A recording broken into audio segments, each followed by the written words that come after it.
everybody, it's Anna. Time for the Wednesday card in this week's tarot story. So today we have our only major arcana card for the week. It is the Tower reversed. So the Tower definitely looks like a disastrous card, and people often read it that way. I love it because it basically, I think of it as not a breakdown, but a breakthrough. So the image here shows a lightning bolt striking a tower, and the lightning bolt represents insight. Like there's a moment of clarity where suddenly you see something in a new way, and basically it destroys the old structure. And I think of it as you've gotten too big for this structure. The structure maybe once was supportive and helpful, and you were functioning inside of it, but now you're too big, and we're breaking free from the tower so you can expand and step into the next part of your journey. The image has these two people falling out. So this definitely can be pretty disorienting. It can be pretty painful, especially if you're very attached to that structure or, it's been a place of safety for you for a while. But you don't need to be protected any longer. You're ready to do new things. So it can be, can be some grief and some pain attached to it. But overall, I think it's a very positive development in the spiritual journey. This came to us reversed.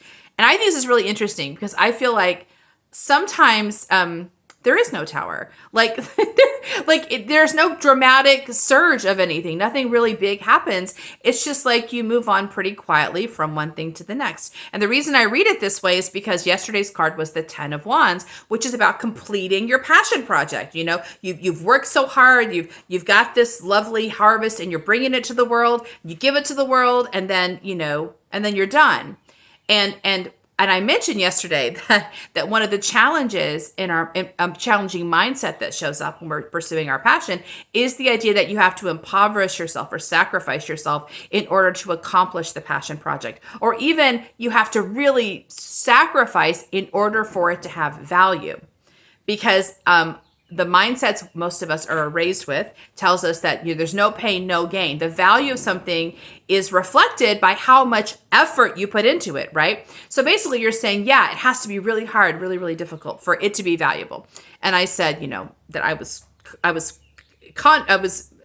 arguing against that in the last card. So I think that if you think that following your passion is going to be cataclysmic, you have to really sacrifice you have to really be ready for bad things to happen, then you can brace for the tower. You offer your gift in the world, you brace for the, oh my gosh, everything's going to fall apart, but nothing really happens.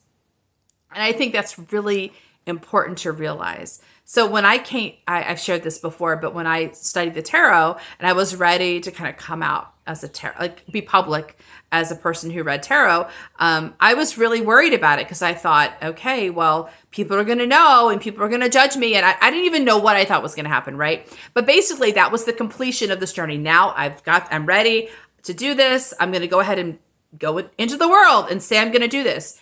And I braced for what would happen next, right? And I was worried about what would happen next. But I went ahead and made myself public. Nothing happened. It was like the world was like, okay. There was no big, it was with a whimper, not with a roar. With a whimper, not with a roar. That's what the poet says, right? So nothing really happened because the universe was responding in a positive way. Either people were neutral or they were positive. And so sometimes we brace for disaster when there is no disaster. There's nothing. Even if the structure does fall, the structure doesn't even have to fall away. You just walk out of the structure. You're just finding a new path. So nothing cataclysmic has to happen. And I think that can be really helpful for people who have had an experience of a lot of drama. Most heart and body intuitives have experiences of a lot of drama because there's so much struggle between the intuition and the mind, and the world doesn't really understand us. And it seems like there's a lot of drama. And to realize that drama is really like an excess of energy. It's sort of things not perfectly aligning. Like drama is not inherent in the spiritual path, not that kind of drama. And so really things get much quieter and calmer once you learn how to trust yourself, how to trust the universe, how to let it support you, how to let people support you, how to trust yourself. Everything gets a lot quieter and there's a lot less energy lost. So yesterday's card looked like the guy was exhausted. The 10 of Wands, the guy looks exhausted. He's lost a lot of energy. And I want to offer the more you do this, the less energy you lose along the path, which means you use more, and it's more available for your use to actually do stuff in the world. So the reverse tower to me says there's not going to be a tower. Nothing's going to fall apart. Just keep walking. Everything's going to be fine. See you tomorrow for our next card. Bye.